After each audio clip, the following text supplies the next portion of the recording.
ఏం రాయమంటావు అవి? ఇద్దరు మనుషులు చస్తూ ఉంటే ఇంకో ఇద్దరు నిల్చొని వేడుక చూసే ఊళ్ళేవి. కొత్తగా ఏం రాయమంటావు? వీడి 10 ఏళ్ల బిడ్డ బతుకు కూడా వాడే రాసేస్తున్నాడు. బాంబు చుట్టాలని, జైలుకి వెళ్ళాలని, పేలు మీద బతకాలని. చుట్టప్పుడు అదే బాంబాడి చేతితో పేలితే ఒంటి చేయి సుబ్బడికి ఇంకొక ఒంటి చేయి సుబ్బడు. ఏం రాయమంటావు వీళ్ల గురించి? కన్నీళ్లు కల్లాపి చల్లిన వీధులు, ఎండిన మావిడాకులు వేలాడే ఇళ్ళు, నిశ్శబ్దంగా ఏడ్చే ఊళ్ళు. వీళ్ళు రక్తంతో సంతకం చేసిన సేమిదే. కొత్తగా ఇంకేం రాయమంటావు అవి?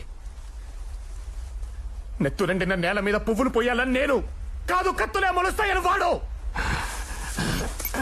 ఇంకేం మిగిలిందని రాయడానికి? వీడెప్పుడు కూడా నాకు తెలీదు. మారడంట. ఈయన్ని చంపాలనా?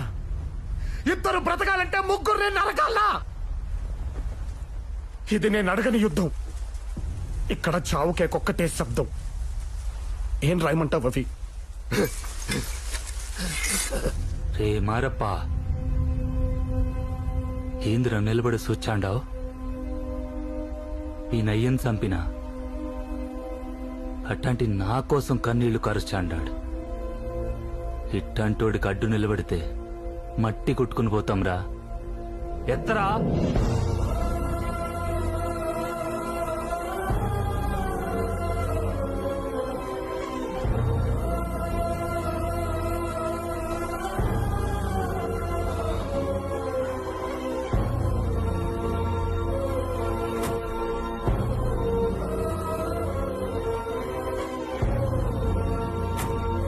మారా, నా బిడ్డల కదా మీరంతా నాకే ఎదురొచ్చారా?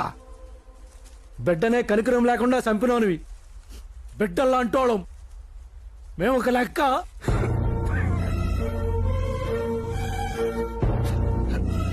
సుబ్బా,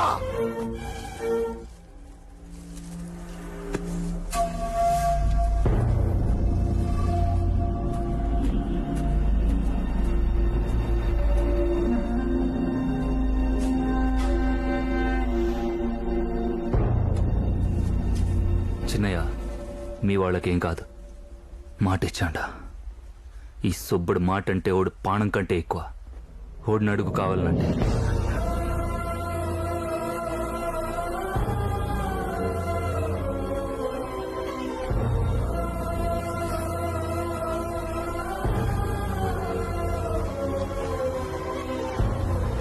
సుబ్బా, 30 ఏళ్ళకి మిమ్మల్ని బిడ్డలకి తాకినా ఎట్టా పోతారా?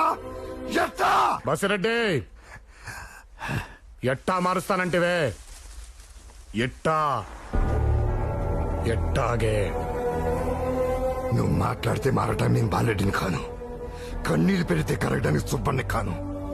రక్తం రుచి మరిగిన బసిరెడ్డి ఇయ్యాడా? మార్పెట్టా చచ్చావు. ఎట్టా? ఎట్టా?